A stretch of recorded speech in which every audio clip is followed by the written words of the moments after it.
সবাইকে জানাচ্ছি নমস্কার। আজকে মাশরুমের দুটো অসাধারণ রেসিপি নিয়ে এসেছি। সম্পূর্ণ ভিডিওটা দেখার জন্য আপনাদের কাছে অনুরোধ রইল।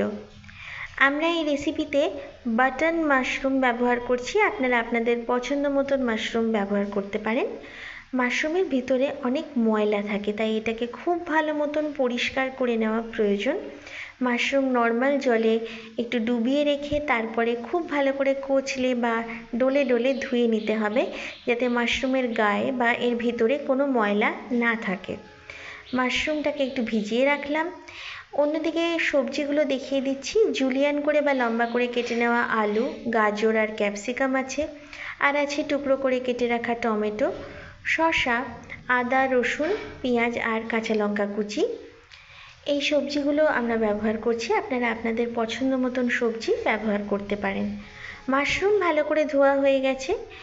এবার কড়াইতে গরম জলে সামান্য পরিমাণে হলুদ দিয়ে মাশরুমটাকে দিয়ে দিচ্ছি। আমরা এই মাশরুমগুলোকে একটু ব্লাঞ্চ করে নিচ্ছি বা স্টিম করে নিচ্ছি, অর্থাৎ মাশরুমটাকে হালকা করে ভাপিয়ে নিচ্ছি।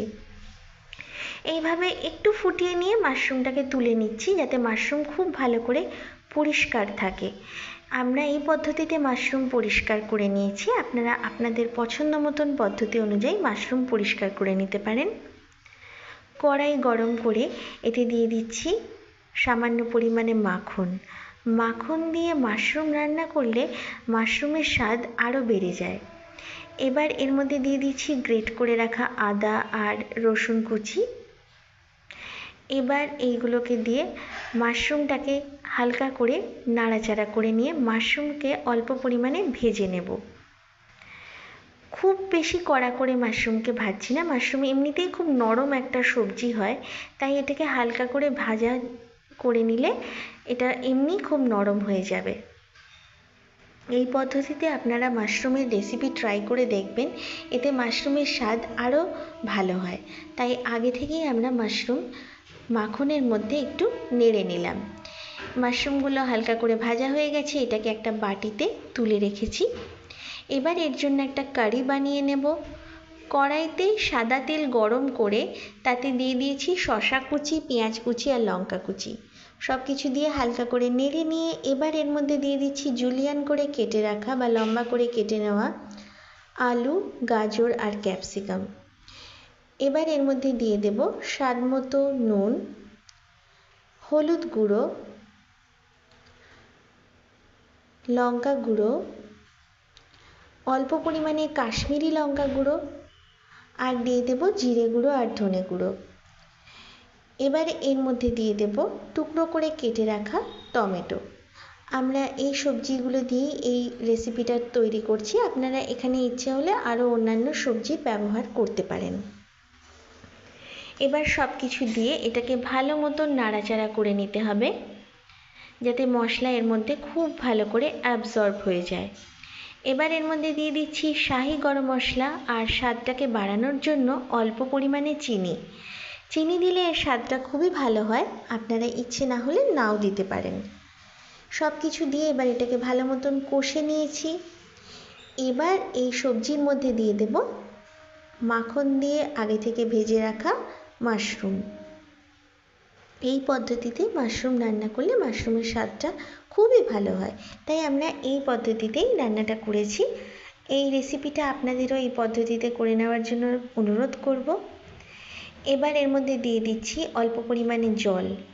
জল দিয়ে দিলাম যাতে সবজিগুলো আর মাশরুমটা সুসিদ্ধ হয় এবং এই সব কিছু যাতে মশলাটা এর মধ্যে খুব ভালো করে অ্যাবজর্ব হয়ে যায়। ভালো করে এটা ফুটিয়ে নিতে হবে। এবার এটাকে ঘন করে নেওয়ার জন্য ভালো মতন নাড়াচাড়া করে নিতে হবে। বেশ ভালো করে এটা ঘন হয়ে এসেছে। এই কারিটা আমরা এরকমভাবেই তৈরি করে নিলাম। এবার এটাকে গার্নিশ করে নিচ্ছি অল্প পরিমাণে ধনেপাতা কুচি দিয়ে। এইভাবে তৈরি করে নিলাম মাশরুম মশলা কারি। আপনারাও এই রেসিপিটা যে কোনো রান্নার সাথেই ট্রাই করতে পারেন, খুবই ভালো হয়। এবার এটার সাথে একটা অন্য রেসিপি আমরা শেয়ার করছি, মাশরুম স্যান্ডউইচ। তার জন্য নিয়ে নিয়েছি ব্রেড। এটার চারধার কেটে নিয়ে এবার এর মধ্যে অল্প পরিমাণে মাশরুম কারি দিয়ে দিচ্ছি। মাশরুম দিয়ে এই স্যান্ডউইচ তৈরি করলে এর স্বাদ খুবই ভালো হয়। ওপর থেকে আরও একটা ব্রেড দিয়ে দেব। এবার এটাকে হালকা করে হাত দিয়ে এরকমভাবে চেপে দিতে হবে। এর মধ্যে থেকে মাশরুমের কারিটা কিন্তু বেরিয়েও যাবে না। এই পদ্ধতিতে আপনারাও করে দেখবেন, কোনো অসুবিধা হবে না। এবার একটা ব্যাটার তৈরি করে নিচ্ছি।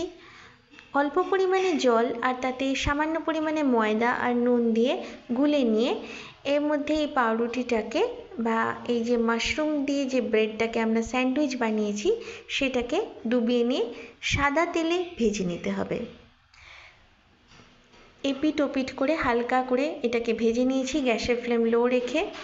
এবার এটা কেটে আপনাদের দেখিয়ে দিচ্ছি যে এটা খুবই খাস্তা মুচমুচে স্যান্ডউইচ হয়েছে। এইভাবে আপনারাও মাশরুম স্যান্ডউইচ তৈরি করে নিন, দেখবেন খেতে অসাধারণ হয়।